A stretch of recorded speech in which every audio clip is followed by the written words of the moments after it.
whole thing about the judges rejecting my proposal, that never happened. The two activist victims representatives by the names of Joel Butian and Cristina Conti, we didn't make a request which was rejected. That's a big lie.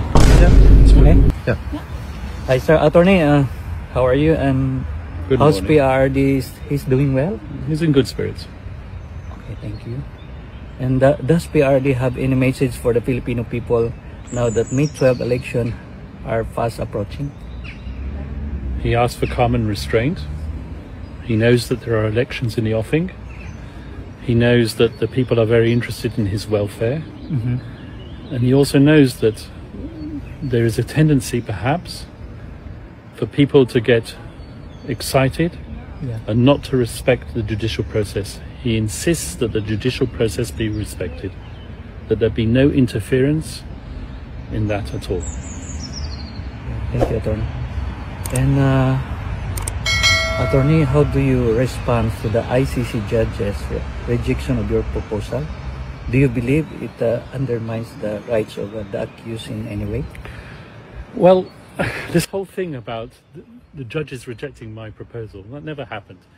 All that happened was that there were two activist victims representatives by the names of Joel Butian and Cristina Conti, who made all sorts of assertions in the press that I had asked to restrict victims' participation in the process by limiting the ID documents that could be used. That never happened. All I was doing was I was relying on what the Philippines social security system requires for ID to be verified in the Philippines. What they don't tell you is that they were not accepted at this present moment in time to be representatives of the victims, rather the OPCV, which is the unit which is dedicated to representing victims at the ICC. So this is not a question of the judges rejecting something that the defense asked for. This is the response that the defense made to the VPRS, which is the internal court unit which is responsible for assessing victims' applications. That's all we did. We made observations. We didn't make a request which was rejected. That's a big lie. Yeah. So do you think the ICC sets dangerous precedent by relaxing documentary requirements, particularly in highly politicized cases like this? Once again, this whole issue of it being a dangerous precedent is not something that we created. It's something that's in the minds of Joel Butian and others. Thank you, Attorney. And lastly, Attorney, what is your message to the Filipino people closely watching the process unfold? Respect the judicial process, respect the judges, and respect former President Duterte's right to a fair trial. Thank you, sir. Thank you. Thank you so much. Attorney, can I ask another one? Sir, may we ask if you have already applied for PRRD's interim release? Once again, I'm not going to comment on the chronology of that request. There will be a request for interim release in due course, but as I've said many times before, certain conditions have to be ripe for that interim release to take place. And it's the judges who ultimately decided. Sir, do you think that our former president will be brought back to the Philippines before the confirmation of charges on September 23rd? I certainly hope so. In fact, I can't understand why he is here. He's a Filipino citizen. Yeah. There's a Filipino president in that country who threw a Filipino citizen over here to be tried. Why isn't he in the Philippines? Why isn't he being tried in the Philippines? Why is there not a Filipino judge who is trying him? Yeah, exactly, sir. Because that's the sentiment of a lot, if not most of the Filipinos, that he is illegally detained here and that our judicial system is fully functioning well. So we don't understand why the ICC actually took cognizance of what's happening right now. Yes, I fully sympathize with that sentiment entirely. Thank you. Sir. Thank you, sir. Thank you, sir. Diretso po tayo agad dito sa issue, no, kung saan ang kampo nga po ng mga Duterte ay ang gusto po nilang mangyari, mungkahin nila, limitahan sa national ID or pasaporte lang ang tatanggapin na valid IDs ng pre-trial chamber para po sa verification ng pagkakakilanlan ng mga biktima. Ano po ang reaksyon ninyo tungkol dito? Hindi makatao. Parang wala namang puso itong sina Attorney Kaufman at kumaga lutang dun sa sitwasyon sa Pilipinas. Parang hindi niya nga kilala kung sino yung mga mag-a-apply na biktima. Tandaan natin na sa loob ng Pilipinas, kilala natin na ang mga biktima yung mahihirap. Sabi nga namin, hindi naman to naging war on drugs, kundi massacre of the poor. At ang passport, sa totoo lang, para lang sa mayaman yan eh. Kasi kailangan mo ng passport para makalipad ng ibang bansa. Ang karamihan sa mga naging biktima, walang ganyan. Ang sinasabi namin ay practicality din. Ilan lang ba ang merong national ID at naudlot pa nga. Hanggang ngayon nga ay hindi pa tuloy-tuloy yung pagpaproseso nito. Grabe si Attorney Cristina Conti, para lang siyang si Attorney Claire Castro na kung ano-ano lang ang kinukuda. Diyos ko, ID pa lang to na mga harap nyong witness, ang dami nyo ng drama. ID pa lang yan wala pa tayo sa mismo mga testimonya nila. Isa-isahin nga natin itong ang dami niyang sinabi tungkol sa paghingi pa lang ng ID ng mga ihaharap nilang witness. Po ang reaksyon ninyo tungkol dito? Hindi makatao. Parang wala namang puso itong sina Attorney Kaufman at kumaga lutang doon sa sitwasyon sa Pilipinas. Parang hindi niya nga kilala kung sino yung mga mag-a-apply na biktima. Tandaan natin na sa loob ng Pilipinas, kilala natin na ang mga biktima yung mahihirap. Sabi nga namin, hindi naman to naging war on drugs, kundi massacre of the poor.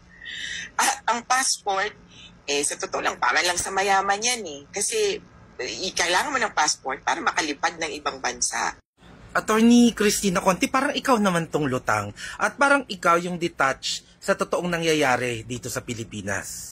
Una, kaya nga humihingi ng maayos na identification si Attorney Kaufman dito sa mga ihaharap niyong witness ay para makilala niya itong mga witness na ihaharap niyo. Tapos sasabihin mo parang hindi niya kilala. Of course, hindi niya kilala. Kayo ang nakakakilala sa kanila.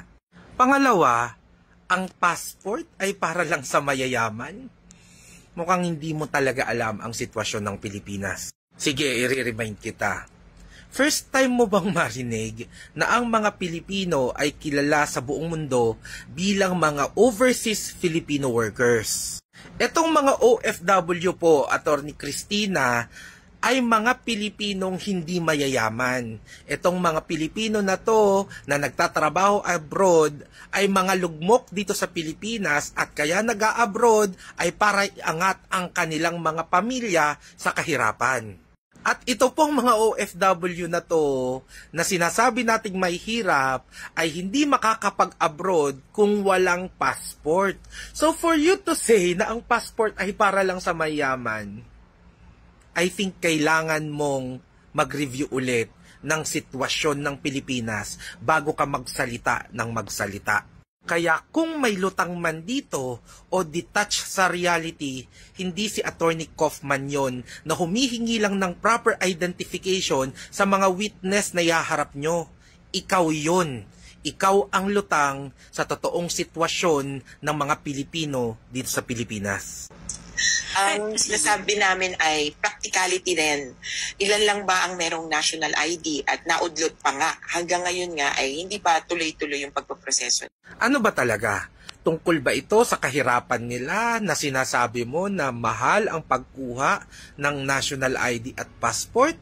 O gusto nyo lang ng convenience? Kasi attorney, kung titignan mo ang batas natin tungkol sa national ID system na pinirmahan ng mismong inaakusahan nyo dyan sa ICC, ang pagkuha po at kahit pag-renew nitong national ID ay free of charge. Yes, yan ang ginawa ng Pangulo para sa mga may hirap. Ginawa itong libre. Itong Pangulo na to na mismong kinakaso nyo dyan sa ICC. Hindi lang yan.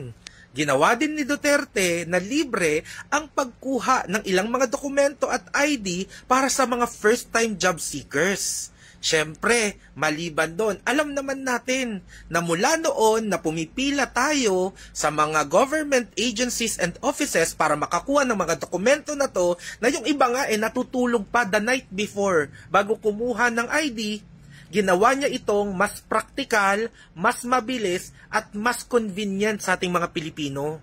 So yes, Attorney Conti, si Duterte mismo ang gumawa ng paraan para maging libre at convenient sa'yo na kuhanan ng ID ang mga testigo mo. Kailangan mo na lang gawin. So Attorney Conti, huwag ka nang tamarin kasi nilibre na ni Duterte at ginawa niya ng mas madali para sa'yo ang mga dapat mong gawin sa pagkaso mo sa kanya sa ICC.